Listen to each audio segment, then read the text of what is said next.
Thanks everyone for being here with us today. Thanks Jordan and to Grit Daily. It's been a very fun, overwhelming, intense South by Southwest so far. My name is Rachel Wolfson. I'm a senior reporter with CoinTelegraph. I've been covering the crypto and blockchain space since 2017. I've known Jordan since 2017, I think, as well. So I've been in the space for a while, and I'm excited to be on this panel with these lovely ladies. I'll let them introduce themselves. Hi, I'm Ann Ahola Ward. I do all the things and stuff. I'm best known as an SEO analytics. I help startups grow. Been running an agency since 2009. Wrote the book on SEO for O'Reilly. I've been known to go on TV every once in a while. Not like Brittany, but you know. But my passion is growing startups, especially in the crypto space. I've been in crypto since it was a thing. I was the first agency to take Bitcoin as payment in 2014. All right, Britt. Hey guys. Oh, am I on? I think you can hear me anyway, but for the live streamers, let's make sure this is on. Can you hear me now? Testing. Check, mic check. We could Smooth start.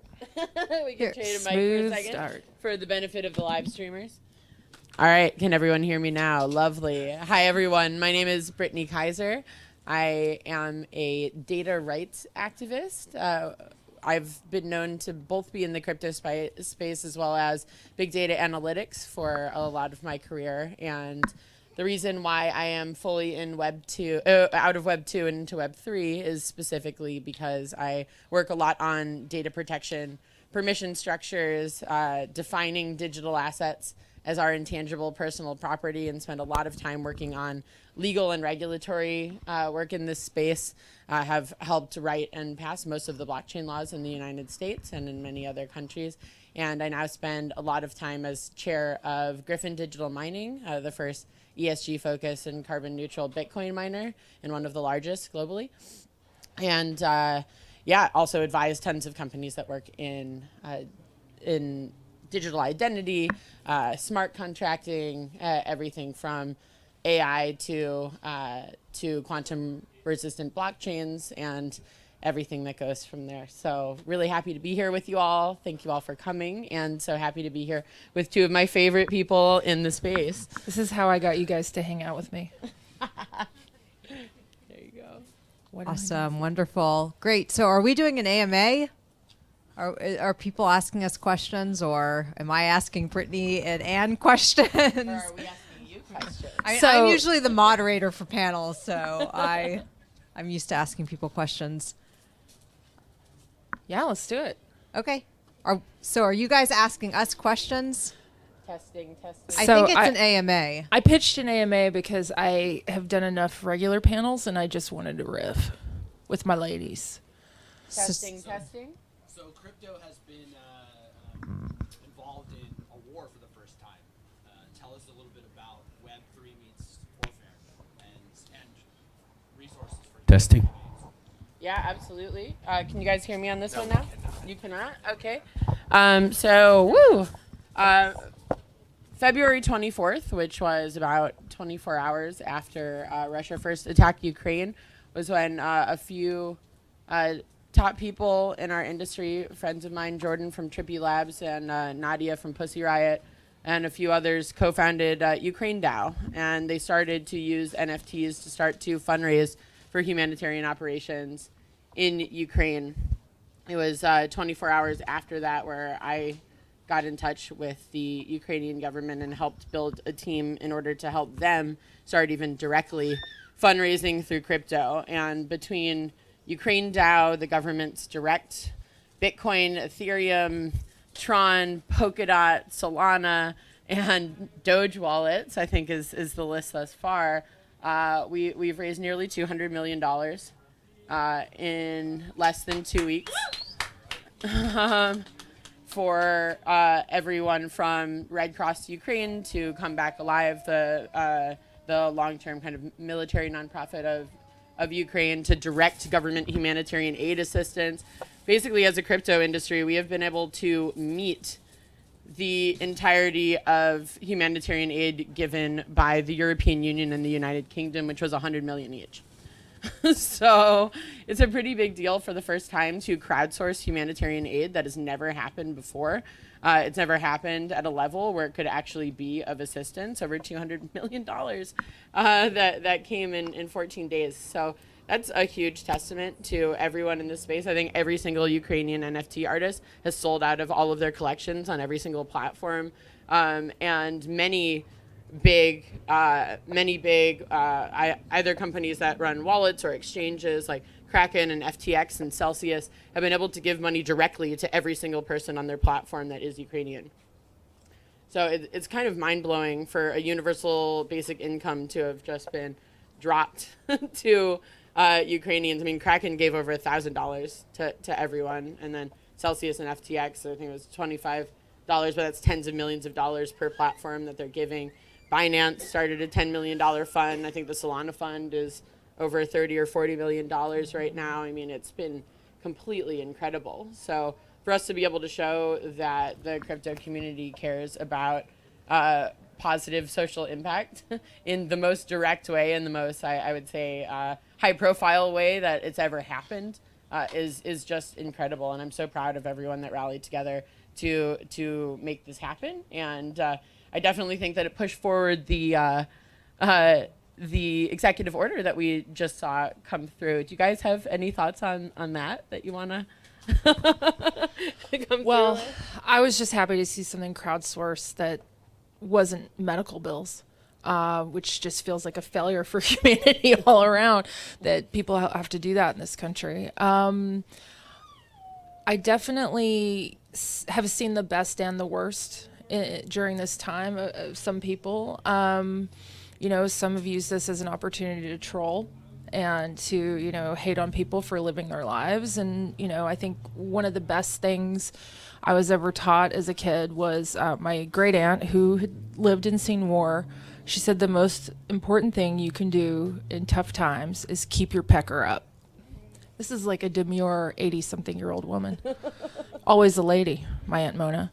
But she said, keep your pecker up. And so I thought of that in this time. Like, this is why we're here. This is why we're doing it. We're talking about it. We're living our lives. And that's really important to remember, that it doesn't honor those over there to stop living your life and use it as an excuse to retreat.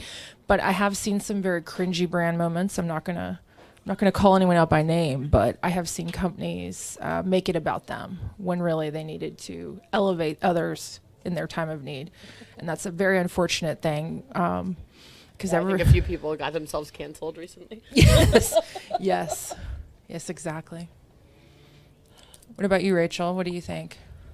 Well, I mean, just based on what Brittany was saying, I think that now we're seeing these real world use cases and the power of NFTs for fundraising. And I think that's really, really important with, the funds being raised for Ukraine. And, they got on crypto Twitter asking for crypto donations to be sent to the government. So I think that's, a really great use case for NFTs, and it's going to definitely enhance adoption moving forward. Making light of that. Well, I think we were all hoping it was going to be crypto's killer moment. The moment where the rest of the world looked at us a little differently. Like, hey, we're actually trying to do some good here. And maybe having, global payment systems that aren't country specific. Maybe there's something to that. So I hope that it's a horrible reason, but I think that it got us a little further. I think we got a little more respect maybe from the normies.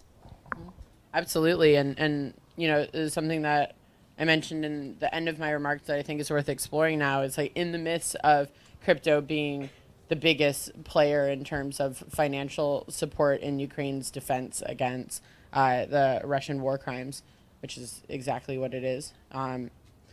We now have, for the first time, the United States government actually thinks that we should have some sort of federal semblancy on digital asset legislation and regulation. God, I've been waiting for that for so long.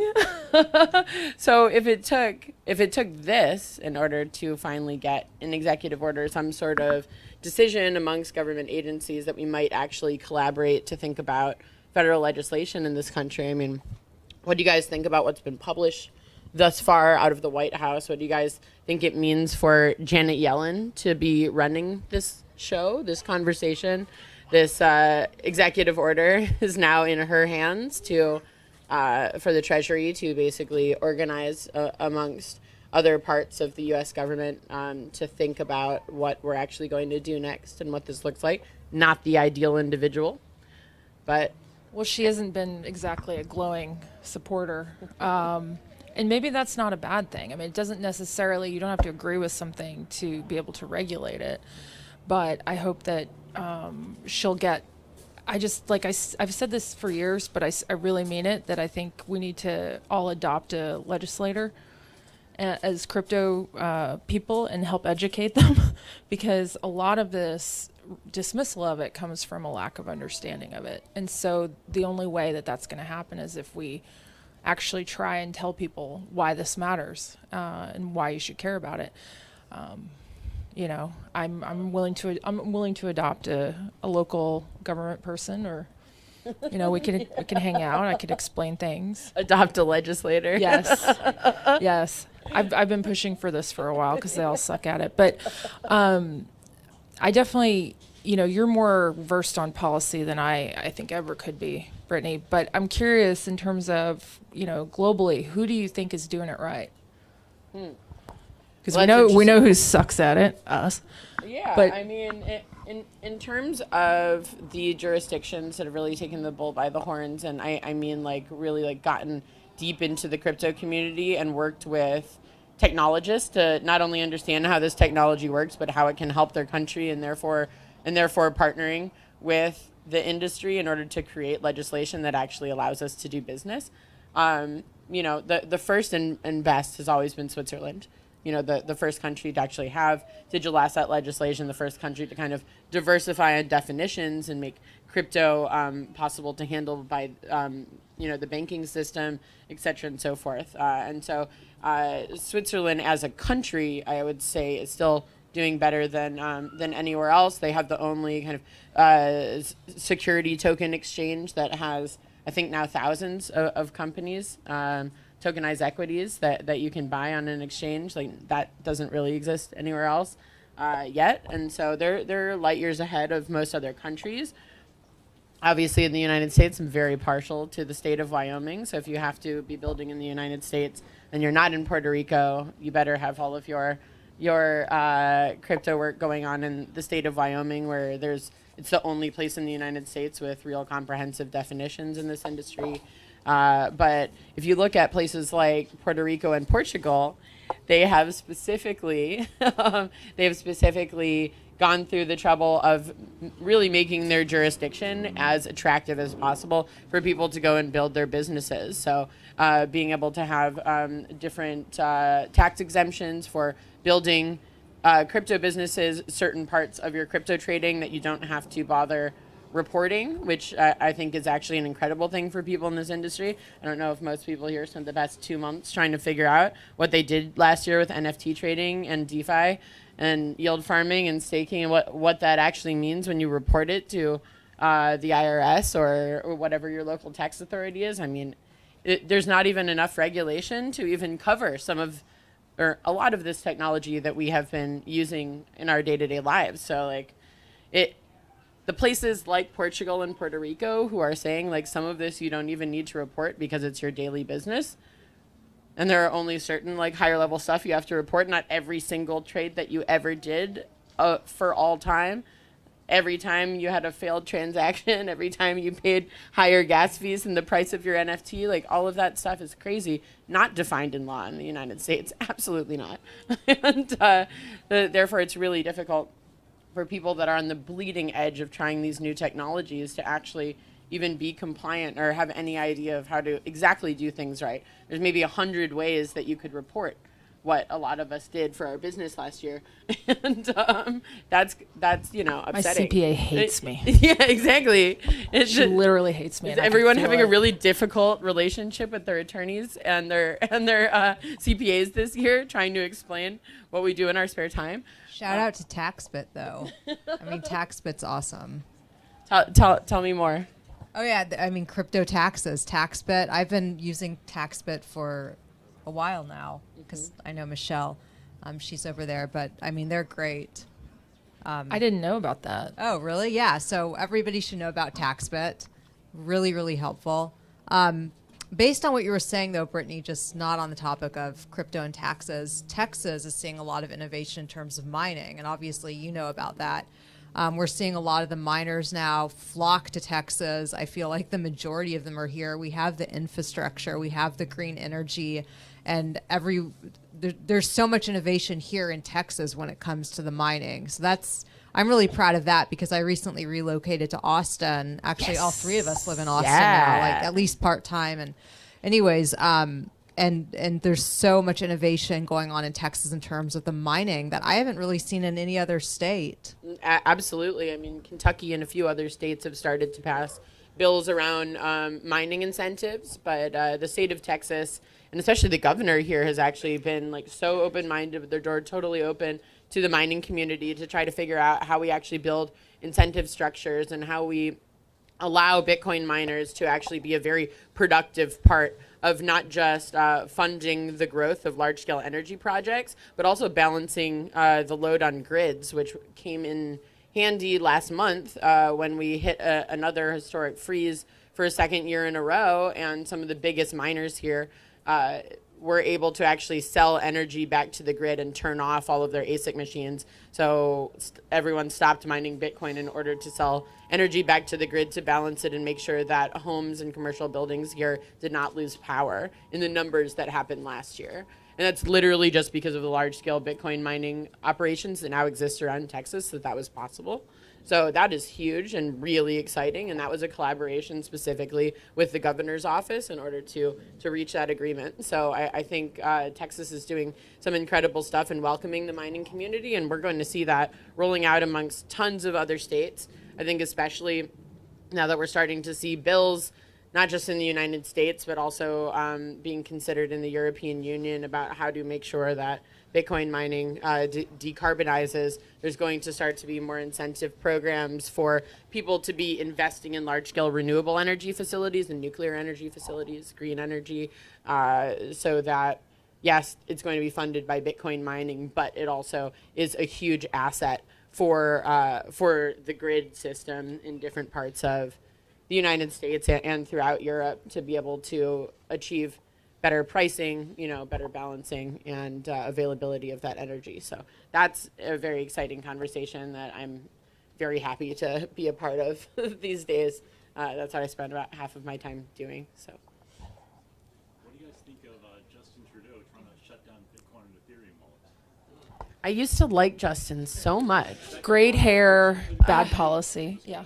Definitely the hottest prime minister, for sure. He's so hot. But like now, so unattractive. Yeah, that was really depressing for Canadians. Half of my Bitcoin mining company are Canadians, and they're embarrassed to be there and, are looking to move. But what was really amazing was that there are plenty of really stand-up executives of companies operating in Canada where they told the government that they flat out refused to freeze anyone's accounts, and that is the opposite of what their business is meant to do, which is to facilitate the ownership of digital assets. And so, they made sure that the freezing of people's accounts who had donated to the truckers who were protesting, remained open and that those accounts were still accessible. Whether or not the technology allowed them to. So there were some owners of crypto exchanges writing to the government of Canada saying, I have no ability to freeze this wallet. And then there were others that said, I refuse to, even if their technology allowed them to, depending on how the back end of their platforms is built. So I thought that was really beautiful and interesting. And I think, Canada is going to see a huge exodus of their crypto community after that, because that does not say anything good for the way that Canada is thinking about welcoming this industry. I guess I just wondered what his motives were. Like, how do you or the government benefit from this? Are you trying to shut down innovation? Because good luck with that. We're not known for our rule following. We're literally yeah, let's have our own currency. So, I mean, we're not really known for taking orders. But as a Canadian, I was born in Canada, but I grew up in the great state of Texas. So as I used to say, Canadian by birth, Texan by the grace of God. But I was embarrassed that he did that. I mean, he's lost the confidence. Trudeau's lost the confidence of his own party and his people. So I think we're going to see him out. You know, but I'm still proud to be a Canadian because I know we'll find someone better. Yeah. All right. What message do you have for lawyers that are part of this space that are starting to come into this space? What would you like to see from lawyers? Lower your retainers. For the live streamers, the question was, what would we do for lawyers? I mean, I think we honestly need to also help legal teams, lawyers, law firms get more up on it, and then we'd see more of them in the space. Because what I have seen happen a number of times is that a startup, you know, they're associated with a lawyer or a law firm, they have a relationship, they end up paying for that law firm to learn. They end up educating them. I've seen firms get rich on it and get an education when really maybe they should have met them halfway because, you know, they're providing a service to them as well. Well, one, I totally agree with that, given that I've spent a lot of my career educating both lawyers and legislators, legislators, it's a pro bono thing. Lawyers, I'm paying to do the education. It's real interesting. But on the legal side, I think one of the most important things that lawyers should be thinking about right now is how to integrate smart contracting more into their day-to-day business and move away from those arduous paper contracts that we're all trying to get rid of with our technology. And I think one of the more exciting advisory boards that I joined recently is a company that's specifically building smart legal contracts so that smart contracts are legally enforceable and really easy for lawyers to build, so that instead of lawyers having to have a team of developers at all times, that you actually have an easy like drag and drop interface so that you can build smart contracts exactly in the way that you like to build your templates for all of your different sectors of law that you work in, right? And I would say making that more approachable so that the traditional paper contracts that you would expect to have to take to court or arbitration actually are self-executing is going to be the future of law, in my opinion. And so I think a lot of big legal firms know that already and are investing in the ability to do that. And I think individual lawyers, whether you're running your own business or you're working for a big firm, that you really should start considering that integration and seeing that as kind of like the futurist goal, like how much of this work can actually be smart contracted, because eventually most of it will. Yeah, and I have met some attorneys who are threatened by smart contracts. They're threatened by the idea of it, but I think, you know, that's a losing proposition. You're not going to halt this train, so get on board and, you know, look at it as an opportunity to scale some processes. You know, maybe this is an industry that has not seen much disruption, you know, other than like flat rate billing. You know, like what really, you don't think of lawyers and technology. So I think to those who embrace it are going to reap the rewards. What about legislators? Like, what can they do to encourage? So, What can legislators do to encourage? Yeah, like what you guys are doing. yeah, Hang out with us. Yeah, exactly. Make time. Make time. You know, most legislators are not highly technically skilled, and so they usually have a technical advisor or a technology advisor on their team that briefs them on issues around technology. It really helps when the legislators make time directly to listen to technologists and not just receive briefings from the technical person on their team. Is there like a webinar or something they can watch to introduce them into the whole thing? Yeah, absolutely. I would say some of the best materials that exist are with a few different organizations. One is Coin Center. So Coin Center produces a lot of the top educational materials. The Digital Chamber of Commerce and the Government Blockchain Association, GBA. I would say those are the top three in terms of like production of materials, and they all sit on the Hill and do meetings with legislators all day long federally. And so that's incredibly helpful because a lot of the rest of our organizations have really concentrated on specific states like Wyoming or Texas. And those are the guys that are working nationally on the Hill every day. And so they've got some really amazing materials, even if you're not a legislator, that you should check out, like really, really amazing think tank type reports that are incredibly well sourced. And I really see that those three websites are where most people should go if they need a place to start. The third one is the Government Blockchain Association, GBA. Yeah. For those of you in Texas that are interested in learning more about how to get involved politically here and push for crypto and Bitcoin adoption, the Texas Blockchain Association is really good. I'm a member. I think both, Brittany and Ann are also members, but Lee Bratcher, he's amazing. He hosts monthly meetups in Austin, Houston, Dallas, maybe San Antonio, I don't know. But they're doing a lot of pushing for Bitcoin and crypto adoption here in Texas and just using blockchain as a technology in different industries here in Texas. So I highly recommend getting involved with the Texas Blockchain Association. You can go to their website and figure it out. It's doing a good job of onboarding it's not giving any credit to the legislators, but having made a couple of wallets between the gas fees and the unexpected I get sent somewhere else and third-party involvement, it takes a real dedication right now to open your wallet, tie it to your metaverse or whatever you want to tie it to. Who's doing a good job of making that easier? Well, so I'll just start real quick because I was just up here was it yesterday? No, Thursday, speaking with Alex Mashinsky of Celsius. So Celsius, yeah. they're the first ones that come to my mind for a few reasons. First of all, the team is great. Second of all, they've got the website and the online application, which I need both. I need the website that I can go to on my computer and the thing on my app my wallet on the app that I can access. What makes Celsius really unique from other wallets and crypto platforms, I guess, is they have a call center where if you do have a problem, you can literally call someone on the phone versus, oh, I've got a problem with my so-and-so account. Let me email someone or get on Twitter and tweet at them. I mean, gosh, come on. It's like we need to talk to people. We're at the point where mainstream adoption is here and we need to call someone. So Celsius is really good. I also like BlockFi. BlockFi is pretty easy to use as well. They've got the app and the website. What are your thoughts, Brittany and Ann?